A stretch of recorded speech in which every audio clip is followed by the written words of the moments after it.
Journal de bord, tour historique, vol 74, l'énigme des Grands Lacs, quatrième et dernière partie.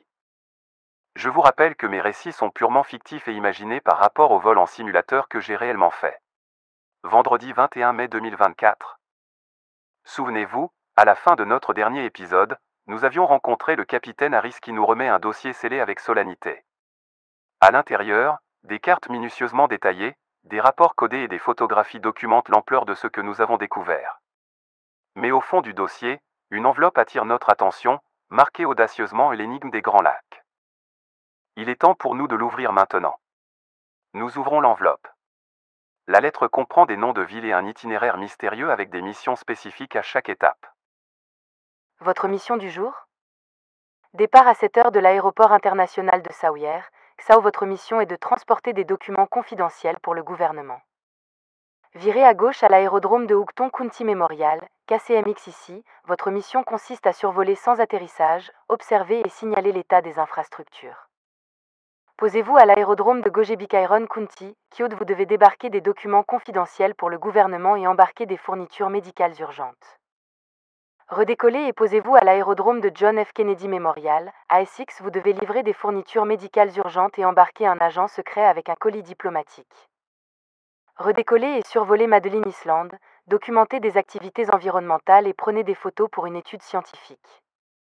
Virez à gauche à Petit Cache, repérez et surveillez une zone spécifique pour des observations stratégiques. Volez encore 100 km jusqu'à Carlson, WI-53 sans mission spécifique, continuez votre route. Virez à droite et atterrissez à l'aéroport international de Duluth, KDLH. Vous êtes chargé de transporter des échantillons de recherche scientifique pour un laboratoire local de Minneapolis, ainsi que des quelques colis. Redécollez et suivez l'autoroute 35 vers le sud jusqu'à la ville de Saint-Paul. Virage à droite vers le centre-ville de Minneapolis, puis à gauche vers l'aéroport international de Minneapolis-Saint-Paul. Vous survolez cet aéroport, symbolisant le passage entre le monde des missions spéciales et notre retour à la vie civile. Aéroport international de Minneapolis-Saint-Paul, KMSP. Nous survolons cet aéroport, puis nous posons finalement à South St. Paul Muni-Richard Fleming Field, KSGS. L'aube n'a pas encore pointé le bout de son nez lorsque l'alarme réveille Aïssa et moi à 5 heures. La lumière tamisée de la chambre d'hôtel à peine visible, nous nous extirpons de nos lits, encore engourdis par le sommeil. Nous avons une longue journée devant nous et chaque minute compte. Nous nous dirigeons vers la petite kitchenette, où le café fraîchement préparé nous attend. L'arôme fort et réconfortant du café emplit la pièce, nous offrant un premier réconfort avant de nous plonger dans l'action. Nous discutons à voix basse de l'itinéraire, de la météo et des missions à accomplir, tout en savourant notre café. Les premières gorgées chaudes aident à dissiper les dernières brumes du sommeil. Après une douche rapide et revigorante, nous enfilons nos combinaisons de vol, chaque mouvement empreint de routine et de professionnalisme. Nous vérifions que tout est en ordre, carte, boussole, documents. Aïssa glisse la mallette contenant les documents confidentiels dans un sac à dos sécurisé, veillant à ce qu'elle soit bien protégée. À 6h30, nous quittons l'hôtel, le ciel étant encore plongé dans l'obscurité pré-dawn. La route vers l'aéroport est presque déserte, et les phares de notre voiture tracent des faisceaux lumineux sur l'asphalte. L'air frais du matin pénètre par les fenêtres entr'ouvertes, nous gardant bien éveillés. En arrivant à l'aéroport international de Saouyer, nous sommes accueillis par l'activité déjà en cours. Les techniciens et le personnel au sol sont à pied d'œuvre, préparant les avions pour la journée. Nous saluons brièvement le personnel, chacun étant concentré sur ses tâches respectives. Nous nous dirigeons vers notre avion, où les derniers contrôles de sécurité sont en cours. Les moteurs ronronnent doucement en préchauffant, et nous passons une dernière vérification des instruments de bord. L'horloge affiche maintenant 6h55. Alors que nous nous installons dans le cockpit, une sérénité étrange nous envahit. Nous savons que la journée sera longue et remplie de défis, mais nous sommes prêts. Nous demandons l'autorisation de décoller. Les moteurs rugissent alors que nous nous élançons sur la piste, le sol disparaissant rapidement sous nous. Le ciel, maintenant teinté de rose et d'or par les premières lueurs de l'aube, s'ouvre devant nous, promettant une aventure à la hauteur de nos attentes.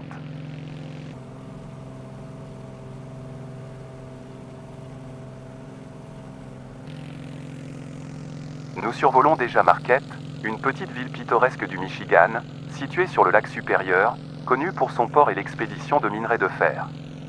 La ville, partiellement entourée par le canton de Marquette, porte le nom de Jacques Marquette, un missionnaire jésuite français. Elle est la plus grande ville du Michigan au nord des Tri-Cities avec 20 629 habitants. Marquette est la troisième plus grande ville américaine sur le lac Supérieur et son aire urbaine s'étend vers le sud et l'ouest. La ville abrite l'Université du Nord du Michigan, dont les équipes sportives sont surnommées les Wilka. L'équipe de hockey sur glace masculine a remporté le championnat national de la Division I en 1991. Marquette est connue pour ses paysages naturels impressionnants et offre une multitude d'aventures en plein air. Le centre-ville historique de Marquette, avec ses brasseries locales, restaurants et boutiques, est un lieu de détente idéal après une journée d'exploration. Nous laissons Marquette derrière nous, une ville pittoresque située sur les rives du lac Supérieur. En suivant la route County Road 550 le long du littoral, nous nous dirigeons vers Big Bay. Sur notre chemin, nous survolons le Presqu'Hill Park, un parc pittoresque offrant une vue imprenable sur le lac Supérieur, idéal pour la randonnée et l'observation de la faune. Nous passons ensuite par la Sugarloaf Mountain, une montagne populaire pour la randonnée avec des vues panoramiques sur la région environnante. Plus loin, nous apercevons le Pictured Rock National Lac Essor, un parc national situé sur la rive du lac Supérieur qui comprend des falaises, des dunes, des cascades et des lacs.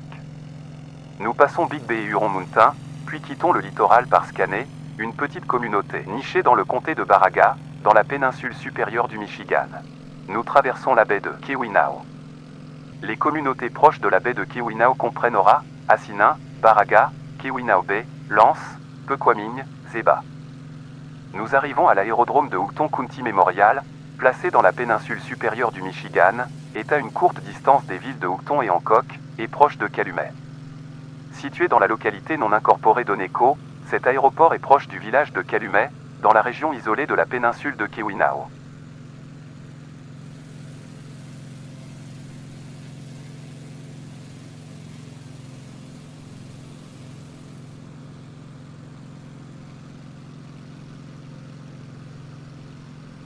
Bien que les villes de Houlton et Hancock ne soient pas sur une île, leur positionnement unique le long du Keweenaw Waterway leur donne une apparence insulaire. Ce cours d'eau, partiellement naturel et partiellement créé par l'homme, sépare les deux villes et est relié par le portage les Clift Bridge, ce qui facilite l'accès entre elles tout en offrant un lien vital pour les deux communautés avec les deux extrémités du lac Supérieur.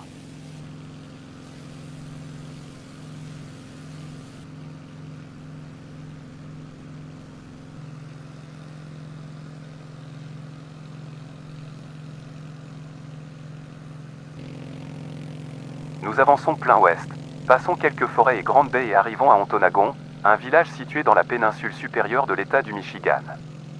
Avec une population de 1285 habitants en 2020, c'est le siège du comté d'Ontonagon. Le village est situé à l'embouchure de la rivière Ontonagon sur le lac Supérieur.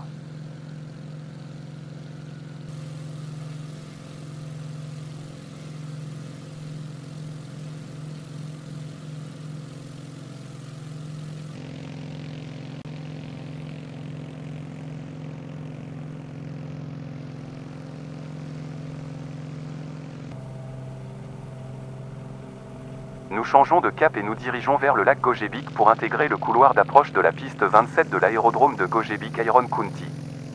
Nous virons à droite et commençons notre descente. Le temps est couvert et il ne pleut pas.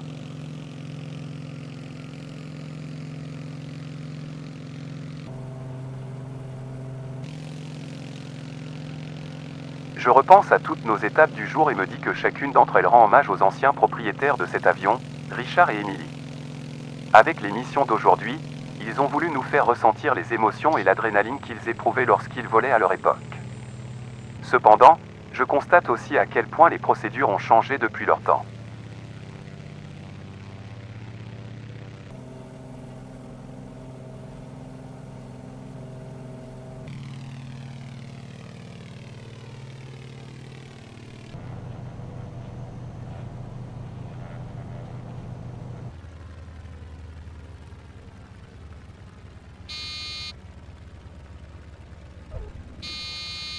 Nous nous posons en douceur malgré quelques rebonds.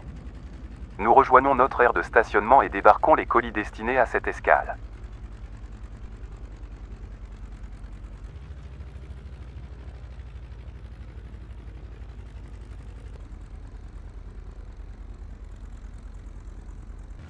Les documents confidentiels pour le gouvernement sont remis en main propre au commandant de la base.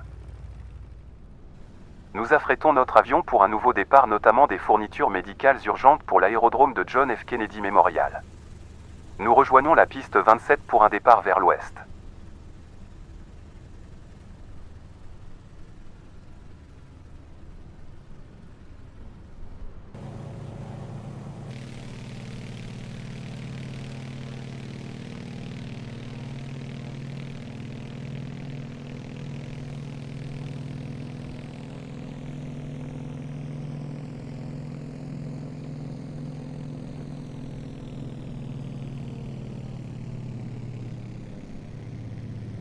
Les moteurs rugissent et nous nous arrachons du sol avec le poids de notre cargaison se faisant sentir sur nos ailes.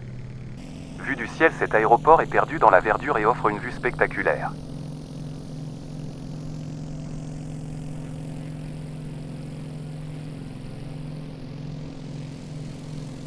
Minneapolis Center PJ-77-4 is at 2,100 feet, climbing 6,000 feet.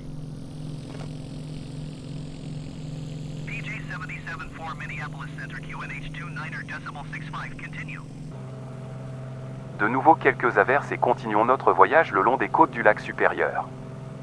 Nous passons la frontière avec le Wisconsin et traversons la réserve de Bad River à 100 bornes. Cette localité est située à Ashland, dans le Wisconsin, près du hameau de Frankfield. La réserve est la maison de la bande de Bad River de la tribu des Chippewas du lac supérieur. S'étendant sur environ 500 km² le long de la rive sud du lac supérieur, la réserve est un havre de paix naturel. Gérée comme une forêt et une zone humide non aménagée, la réserve fournit un habitat pour le riz sauvage et d'autres ressources naturelles. Elle est également célèbre pour ses maisons ogibois, construites par le HUD dans les années 1960. La région offre une variété d'expériences, de la randonnée en pleine nature à la découverte de la culture locale. C'est un endroit idéal pour explorer le Wisconsin du Nord, imprégné d'histoire et de beauté naturelle. Nous virons ensuite sur la gauche pour rejoindre la diagonale du couloir d'approche de l'aérodrome de John F. Kennedy Memorial.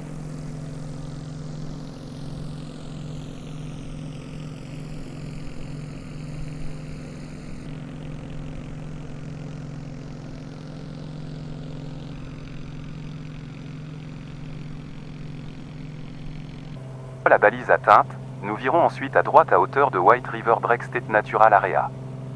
Située le long des rives escarpées et de la plaine inondable de la rivière White, cette zone naturelle est caractérisée par des forêts uniques composées d'espèces boréales. Les falaises d'argile escarpées contiennent un mélange de zones boisées et non boisées avec des espèces telles que le pin rouge, le pin blanc, le cèdre blanc du nord et le bouleau à papier.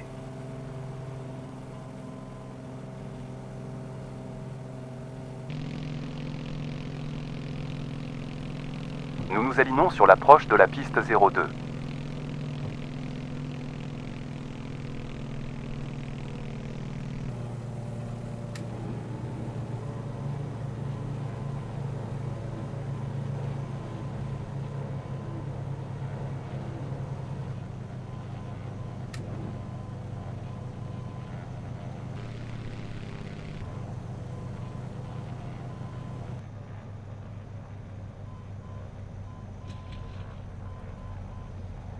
Le vent est soutenu et nous impose une certaine dérive. Cependant, nous réussissons à nous poser en douceur et rejoignons notre aire de stationnement. Les équipes de pharmaciens nous attendent avec impatience pour recevoir leur colis tant attendu.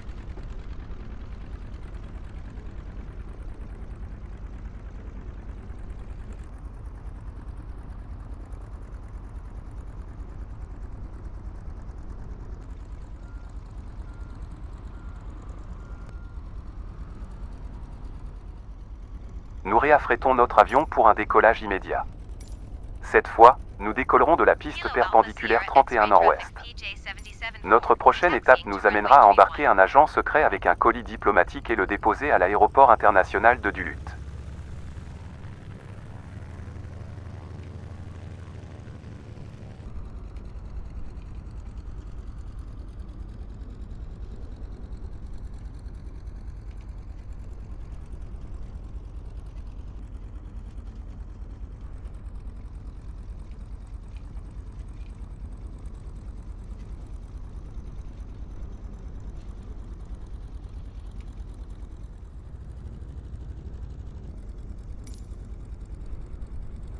Kilo Alpha Sierra X-ray traffic PJ774 taking off runway 31 west departure.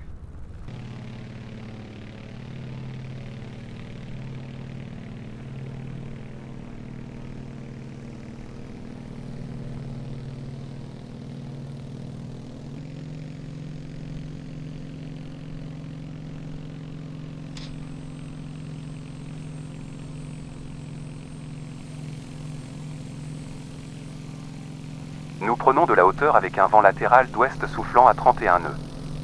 Nous pouvons apercevoir Ashland, une ville située dans les comtés d'Ashland et de Byfield, dans l'État du Wisconsin, aux États-Unis. C'est le siège du comté d'Ashland et un port sur le lac Supérieur, près de la tête de la baie de Chequamegon. La population était de 7 908 habitants. Ashland est connu pour sa beauté naturelle et offre une variété d'activités récréatives tout au long de l'année. Parmi les attractions populaires de la région, on trouve le Northern Great Lake Visitor Center et le Hookton Falls Nature Préservée, qui offrent de nombreuses possibilités de randonnée et d'observation de la faune. Nous remontons la baie vers le nord et virons à l'île Madeline, Wisconsin.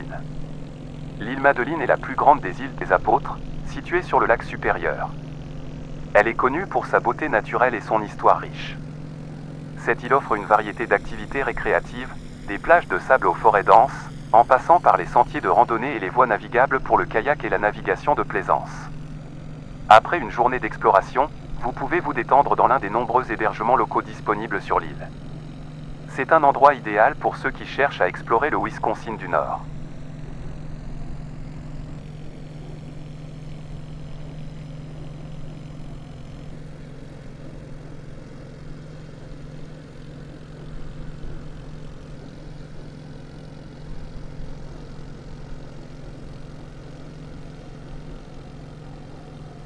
Ensuite, nous longeons de nouveau la côte pour une nouvelle reconnaissance.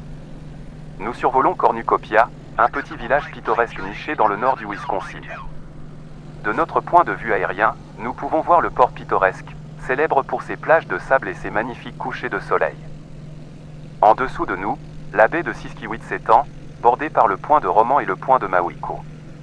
Le lac Supérieur scintille sous le soleil, reflétant les rayons dorés sur sa surface ondulante. Les bateaux de pêche locaux parsèment la baie, ajoutant à la beauté rustique de la scène. Nous continuons à voler, passant au-dessus du point de Roman, un promontoire rocheux qui s'avance fièrement dans le lac. Puis, nous tournons notre attention vers le point de Mauico. De là, nous pouvons voir les grottes marines de la baie de Mauico, une partie du Apostle Island National Lakesor. Les formations rocheuses naturelles sont un spectacle à voir, avec leurs formes étranges et leurs couleurs vives. Après avoir survolé Cornucopia, nous continuons notre voyage aérien vers Herbster et Port Wing, deux autres charmantes communautés le long de la côte du lac Supérieur. Nous poursuivons notre vol encore quelques kilomètres jusqu'à la Darrow Road Wesleyan Church, un point de repère local.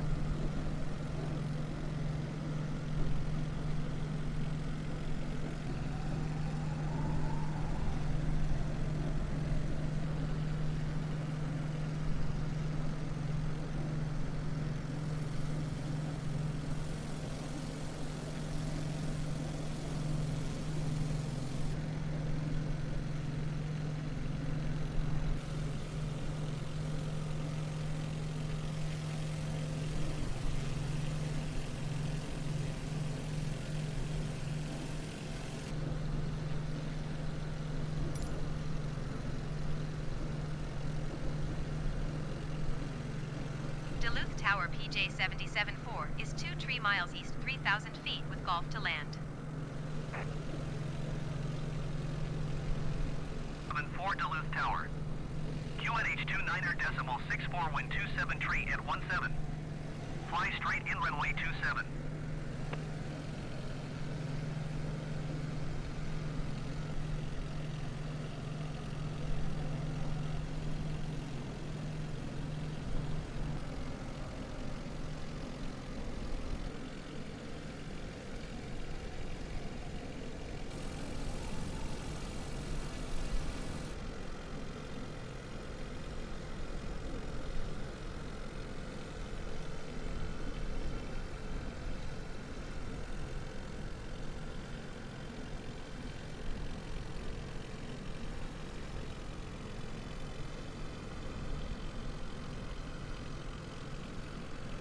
Le mauvais temps persiste. Nous virons à droite pour survoler l'aérodrome de Richard Ibong, un site historique dédié à l'un des as de l'aviation les plus décorés de la Seconde Guerre mondiale.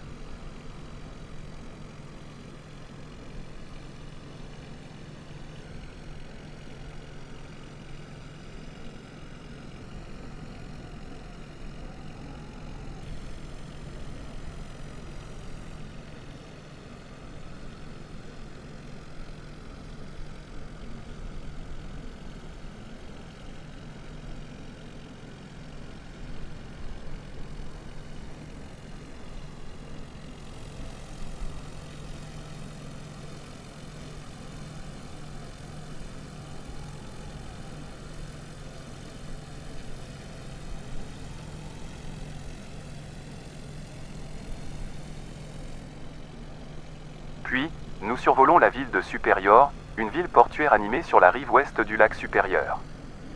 En traversant la rivière, nous changeons d'état et survolons Duluth, Minnesota. Nous longeons la ville vers le nord-est, admirant la vue panoramique sur le port et le paysage urbain. Nous virons à gauche à la balise d'approche pour nous aligner sur la piste 27 de l'aéroport international de Duluth.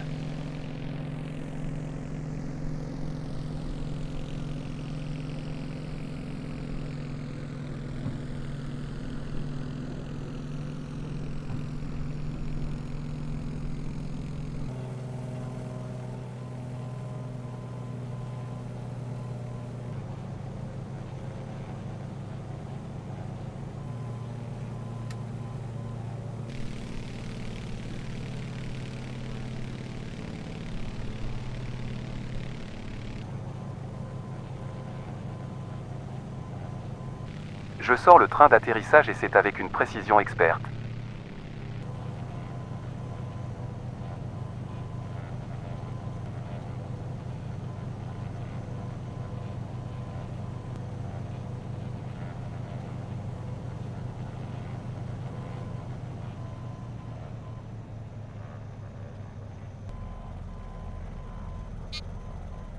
Nous nous posons en douceur sur la piste, marquant la fin de notre parcours.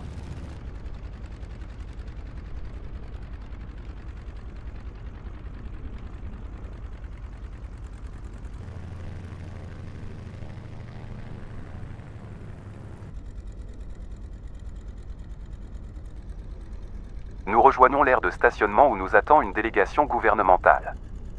Ils sont là pour récupérer un agent secret et son colis diplomatique, ajoutant une touche d'intrigue à notre voyage déjà passionnant. Nous nous préparons maintenant pour la dernière étape de notre voyage, Minneapolis. Nous avons été chargés de transporter des échantillons de recherche scientifique pour un laboratoire local de Minneapolis, ainsi que quelques colis. C'est une responsabilité importante, et nous sommes prêts à l'assumer. Nous suivrons l'autoroute 35 vers le sud, une route bien connue qui nous mènera directement à notre destination. Cette autoroute est l'artère principale qui relie Duluth à Minneapolis, traversant de magnifiques paysages de forêts et de lacs. En chemin, nous passerons par plusieurs petites villes et communautés, chacune avec son propre charme unique. Nous aurons l'occasion d'admirer la beauté naturelle du Minnesota, souvent appelée l'État aux 10 000 lacs. Finalement, nous atteindrons la ville jumelle de Saint Paul, la capitale de l'État. De là, ce n'est qu'un court trajet jusqu'à Minneapolis, notre destination finale. Nous nous attendons à un atterrissage en douceur à l'aéroport international de Minneapolis-Saint Paul. Une fois sur place, nous livrerons les échantillons de recherche et les colis au laboratoire local. Notre mission sera alors accomplie.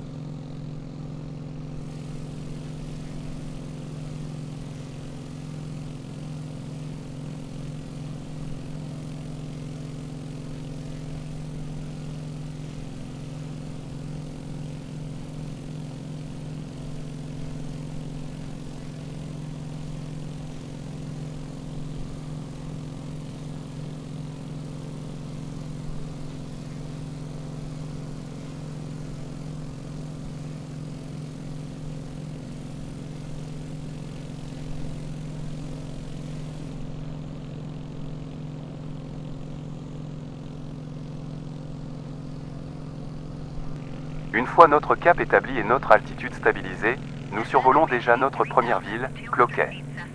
Située dans le comté de Carleton, dans le nord-ouest du Minnesota, aux États-Unis, Cloquet se trouve au bord de la rivière Saint-Louis. Une partie de la ville est située dans la réserve indienne de Fond du Lac. Sa population s'élevait à 12 124 habitants lors du recensement de 2010, estimé à 12 111 habitants en 2016. Fondée en 1884, Cloquet est devenue une ville avec un maire et un conseil municipal en 1904. La ville a été le site d'un grand incendie en 1918, qui a détruit la majorité de la ville et fait 453 victimes. En survolant Cloquet, nous apercevons la beauté naturelle de la région, les bâtiments historiques, et notamment la RW Lyndon Service Station.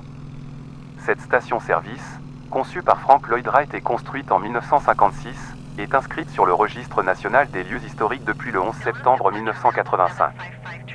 Elle se distingue comme un exemple unique de l'architecture de Wright, se mêlant harmonieusement au paysage urbain de Cloquet.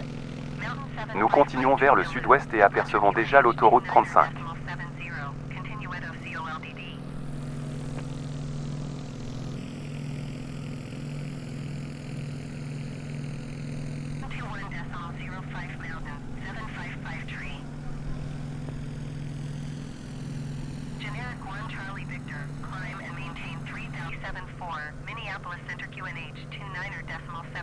À présent, nous survolons l'aéroport Mosley-Carleton County.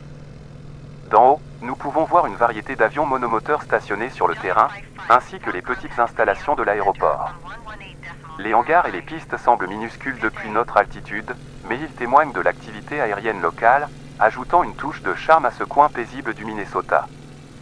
Nous nous dirigeons vers le sud, parcourant plusieurs dizaines de kilomètres à travers le magnifique paysage du Minnesota. En chemin, nous survolons une série de petites villes pittoresques qui parsèment notre trajet.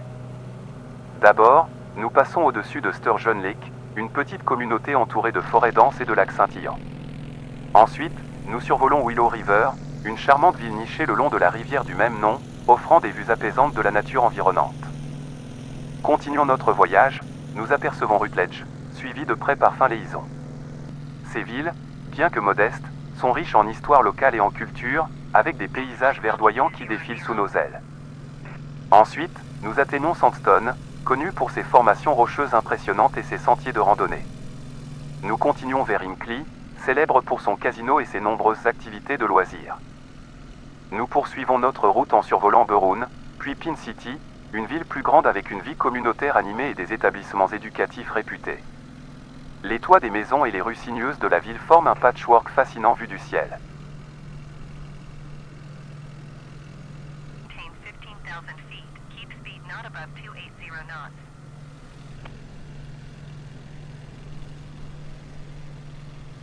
Enfin, nous arrivons à l'aérodrome de Rush City RGNL.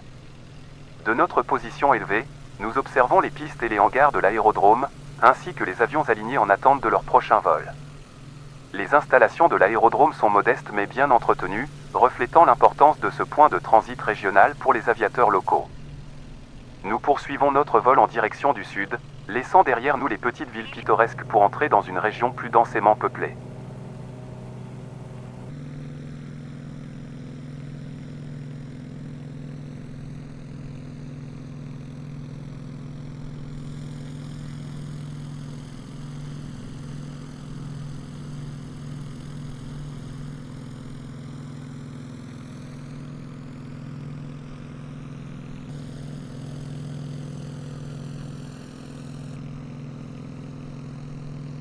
Nous survolons Harris, puis North Branch, avec ses charmantes rues bordées d'arbres, avant de traverser Wyoming, où les maisons s'éparpillent comme des points dans un tableau. Ensuite, nous atteignons Forest Lake, une ville entourée de magnifiques étendues d'eau scintillantes sous le soleil. De là, nous continuons notre route vers White Bear Lake, où les rives sont parsemées de résidences élégantes et de parcs verdoyants. À ce moment, la vue devient spectaculaire. Kilo Sierra Golf Sierra traffic PJ 77416 miles north, 3,000 feet, inbound to land runway 34.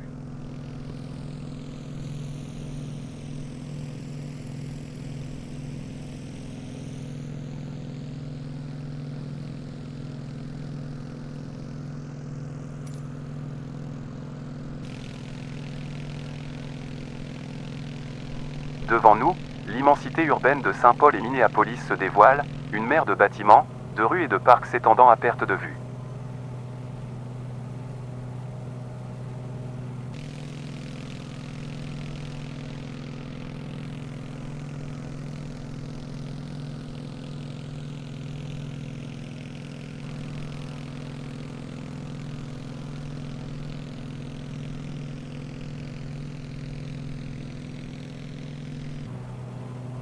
Nous virons à droite vers le centre-ville de Saint-Paul, suivant l'itinéraire prévu par notre mission du jour.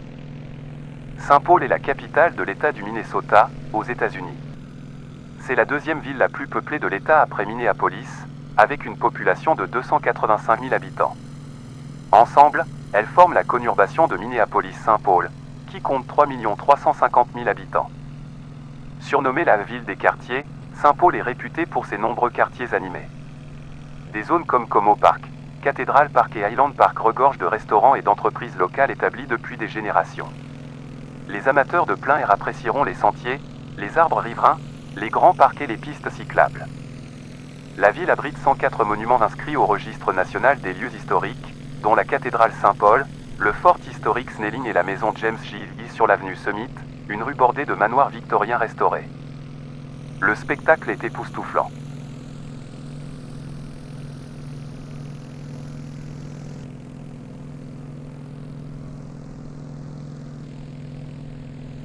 Nous survolons le Huntington Bank Stadium universitaire, un gigantesque amphithéâtre où des milliers de spectateurs se rassemblent pour encourager leurs équipes. À sa gauche, la cité universitaire s'étend, une mosaïque de bâtiments académiques et de résidences étudiantes. Nous continuons notre route, admirant les ponts majestueux qui enjambent le Mississippi, chacun racontant une histoire d'ingénierie et de persévérance. Les parcs verdoyants s'étalent sous nos ailes, offrant des oasis de nature au cœur de la ville. Les bâtiments du centre-ville, avec leurs architectures modernes et historiques, créent une ligne d'horizon impressionnante. Waouh, nous exclamons-nous en survolant cette scène urbaine vibrante, éblouis par la beauté et la grandeur de Minneapolis. Les tours scintillantes du centre-ville, les larges avenues et les nombreux espaces verts forment un tableau harmonieux et vivant. Minneapolis est le siège du comté de Hennepin dans l'État du Minnesota, aux États-Unis. Située dans le centre-est de l'État, au bord du Mississippi et à environ 650 km au nord-ouest de Chicago, elle est voisine de Saint-Paul, sa capitale. Ensemble, elles forment la principale agglomération de l'État du Minnesota. La ville abrite 104 monuments inscrits au registre national des lieux historiques, dont la cathédrale Saint-Paul, le fort historique Snelling et la maison James Gillespie sur l'avenue Summit, une rue bordée de manoirs victoriens restaurés. Minneapolis offre une variété d'activités, allant des sports aux arts en passant par la nature.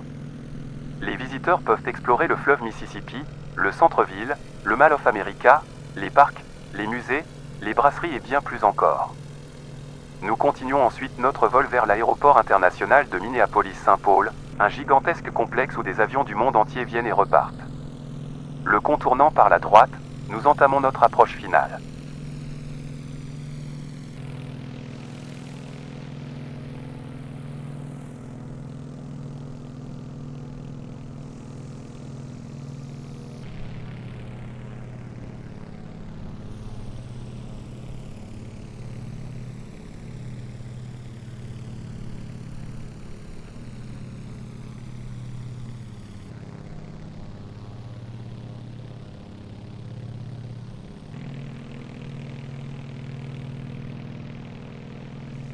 Nous virons une dernière fois pour nous aligner sur la piste 34 de l'aéroport South St. Paul Muni Richard Fleming Field.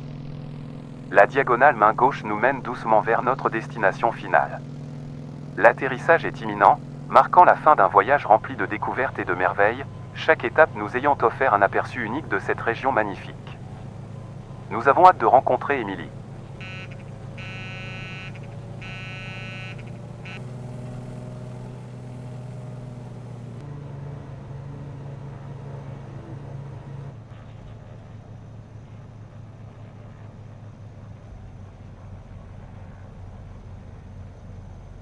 Nous nous posons délicatement et rejoignons notre aire de stationnement afin de décharger notre précieuse cargaison.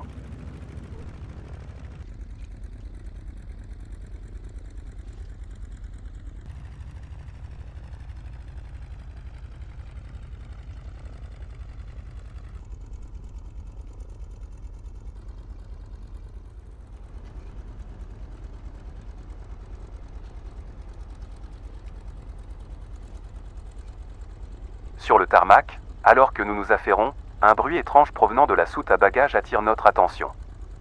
Intrigué par ce tic-tac digne, Aïssa se dirige vers la source du bruit et découvre un petit colis portant le nom L'énigme des Grands Lacs. Intrigué par cette découverte inattendue, Aïssa ouvre le paquet avec précaution. À l'intérieur, elle trouve une lettre et un pendentif. Les mots inscrits sur la lettre sont clairs et mystérieux. « Frottez-moi pour appeler et attendez Émilie à la fontaine de Kellogg-Mall Park en ville à Saint-Paul. » Un frisson d'excitation nous parcourt. L'aventure prend une nouvelle tournure. Nous savons que chaque étape de ce voyage nous rapproche un peu plus du cœur de l'énigme. Avec le pendentif en main et la lettre pour guide, nous nous préparons à rencontrer Émilie et à découvrir les secrets qu'elle détient. Nous exécutons les instructions avec impatience, le cœur battant d'anticipation. Une fois arrivés à la fontaine, nous trouvons Émilie nous attendant, souriant chaleureusement. « Vous avez réussi », dit-elle. Avec une sagesse ancienne dans les yeux, Émilie nous révèle la dernière étape. « Je dois repartir avec vous et remonter le Mississippi sur 220 km jusqu'à Brenner Lac Régional, dit-elle. Virez à gauche et atterrissez à Airport Marine et Storage au bord du lac Pélican. » Dans le but de comprendre cette nouvelle énigme, nous exécutons. Nous revenons ensemble à l'aéroport. Émilie monte à bord et s'installe confortablement dans les fauteuils à l'arrière. Nous annonçons notre départ piste 34 et nous décollons. Selon les instructions d'Émilie, tirées d'une petite note sortie de sa poche, je rentre les coordonnées GPS pour la route à suivre jusqu'à Breezy Point. Notre vol devrait durer 50 minutes pour 244 km, passant par l'aérodrome de Crystal, puis l'aérodrome de Saint-Cloud Régional, ensuite l'aérodrome de North Prairie, puis la base armée de Reyes Miller Army Airfield, Camp Ripley, Minnesota National Guard, puis l'aérodrome de Brenner Lac Régional, et enfin Airport Marine et Storage. Nous mettons plein gaz et nous nous élançons vers le sud piste 16 de l'aéroport South St. Paul Muni Richard Fleming Field. Nous effectuons un virage à 180 degrés en sortant de la piste avec un survol du Mississippi puis mettons le cap vers l'aéroport international de Minneapolis-Saint Paul.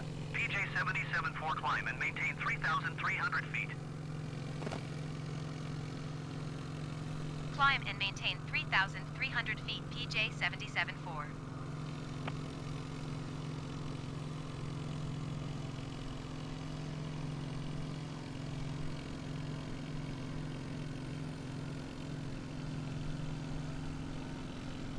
PJ 77-4, please expedite your climb 3,300 feet. L'aéroport international de Minneapolis-Saint Paul est un aéroport public situé à Minneapolis, dans l'État du Minnesota, aux États-Unis. Il est le 30e aéroport mondial et le 15e aéroport nord-américain, avec plus de 32 millions de passagers ayant transité en 2009. Géré par la Metropolitan Airport Commission, il sert la région de Minneapolis-Saint Paul. L'aéroport couvre une superficie d'environ 1186 hectares et dispose de 4 grandes pistes, de plusieurs terminaux, hangars, installations de maintenance et tours de contrôle. MSP offre une variété de services, notamment le suivi des vols, arrivées, départs, en route et vols réguliers, des informations sur l'état de l'aéroport, ainsi que des services de stationnement, de vente au détail et de restauration.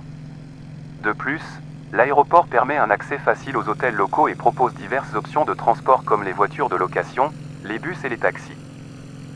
Minneapolis et Saint Paul sont deux villes importantes de l'État du Minnesota, aux États-Unis, souvent appelées les Twin Cities ou villes jumelles. Situées de part et d'autre du fleuve Mississippi, elles ne sont séparées que par une courte distance de 15,43 km. Parfois, il est difficile de savoir quand on passe de l'une à l'autre. Minneapolis est la plus connue des deux, avec un paysage urbain vibrant, des gratte-ciel imposants, une scène artistique de pointe et un centre-ville animé. Saint Paul, la capitale du Minnesota, possède un charme distinct avec une architecture riche et une histoire profonde. Bien que souvent regroupées, ces deux villes ont chacune leur propre identité et des caractéristiques uniques. Saint Paul a été établi comme un centre de commerce et de transport le long du fleuve Mississippi, tandis que Minneapolis s'est développé autour de la puissance des chutes de Saint-Anthony, qui alimentaient autrefois des scieries et des moulins à farine. Nous voilà déjà au-dessus de l'aérodrome de Crystal, officiellement connu sous le nom de Crystal Airport, un aéroport public situé à Crystal, Minnesota. Nommé d'après la ville où il est situé, l'aérodrome est également à proximité de Brooklyn Park et Brooklyn Center. Géré par la Metropolitan Airport Commission, il sert la région de Minneapolis-Saint Paul. L'aéroport s'étend sur environ 174 hectares et a ouvert ses portes en 1946 en tant qu'aéroport public-privé. En 1948, la Metropolitan Airport Commission a acheté l'aéroport, assurant ainsi son développement et son intégration dans le réseau aéroportuaire régional. Nous remontons vers le nord-ouest en suivant l'Interstate 94, une autoroute majeure reliant les Grands Lacs et les Grandes Plaines du Nord.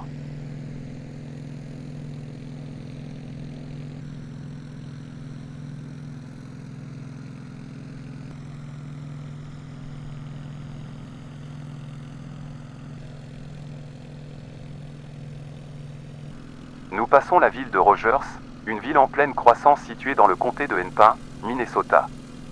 Rogers est connu pour son économie basée sur l'activité industrielle et l'agriculture.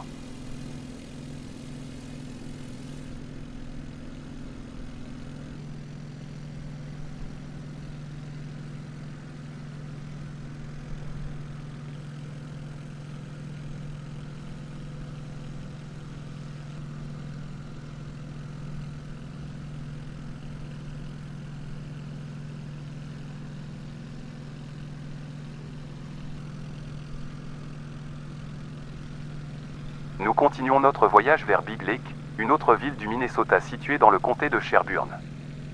Big Lake est également en pleine croissance et est située le long des rives des lacs Big et Mitchell. Ces deux villes offrent un aperçu de la beauté naturelle et de la diversité culturelle du Minnesota.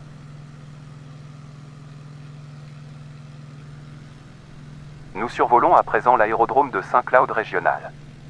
La ville de St. Cloud est située au centre du Minnesota.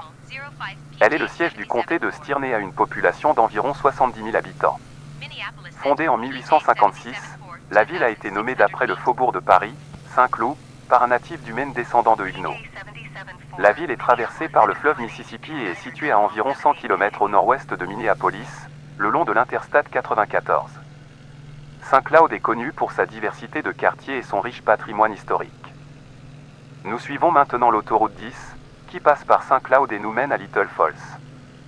Cette autoroute est une voie importante qui relie plusieurs villes et régions du Minnesota.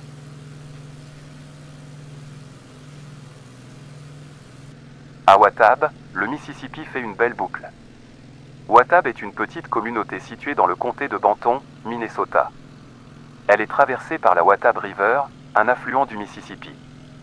Cette rivière serpente à travers la région avant de se jeter dans le Mississippi. C'est un spectacle naturel impressionnant et un point de repère important dans cette région du Minnesota. Ensuite, nous changeons de cap à ce petit aérodrome de North Prairie.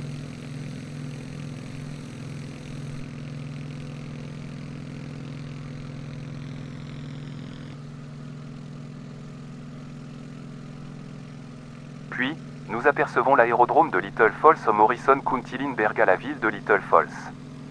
Le temps est brumeux, nous avançons vers le nord à 2000 pieds.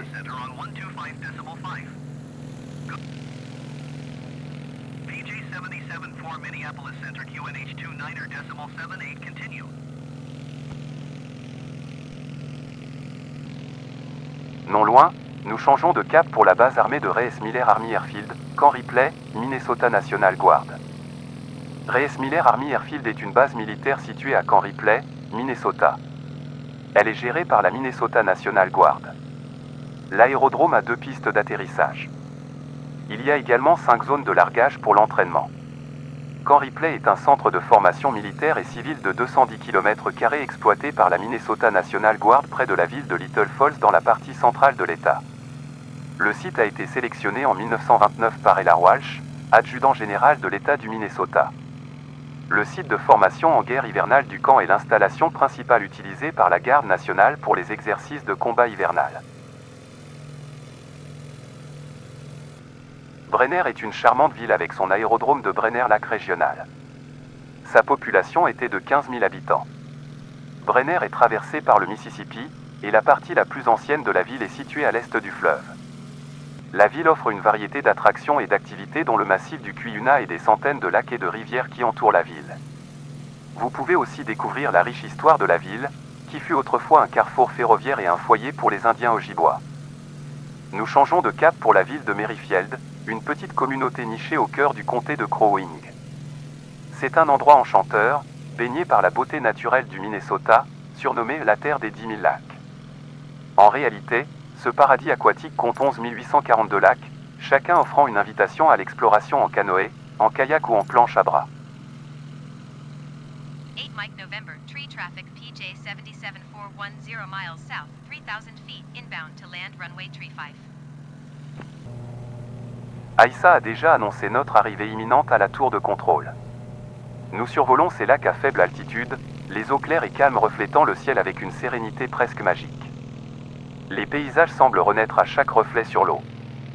Nous approchons désormais du lac Pélican, notre destination finale.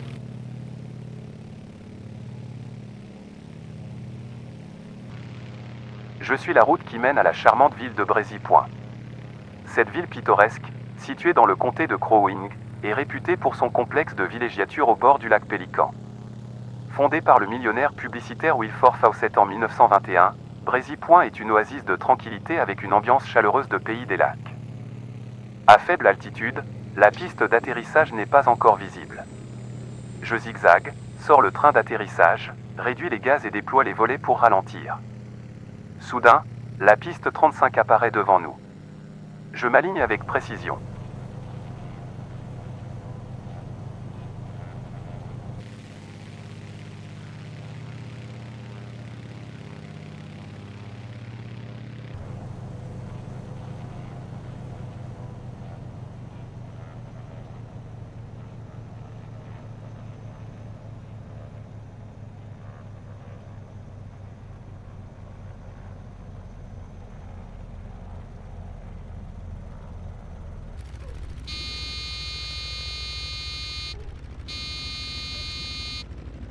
Atterrissage réussi, m'exclamai-je, espérant que ce serait le dernier de notre aventure des Grands Lacs d'Amérique.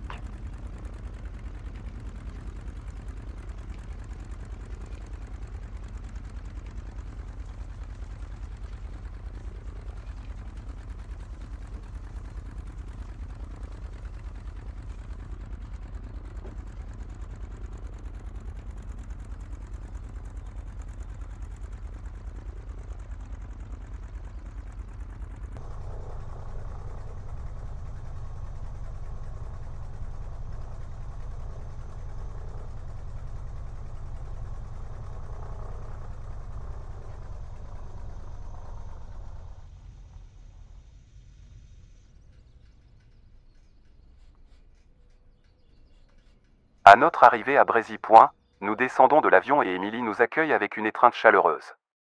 Enfin à la maison. Vous avez réussi, dit-elle avec un sourire radieux. Nous montons dans sa voiture et l'accompagnons jusqu'à son domicile, un charmant pavillon au bord du lac Ossawinamaki, à seulement 8 minutes de là. Installé dans son salon cosy, nous dégustons une tasse de thé bien chaud accompagnée de délicieux biscuits maison. Soudain, Émilie se lève et déclare « Voici votre récompense ». Elle nous tend une enveloppe.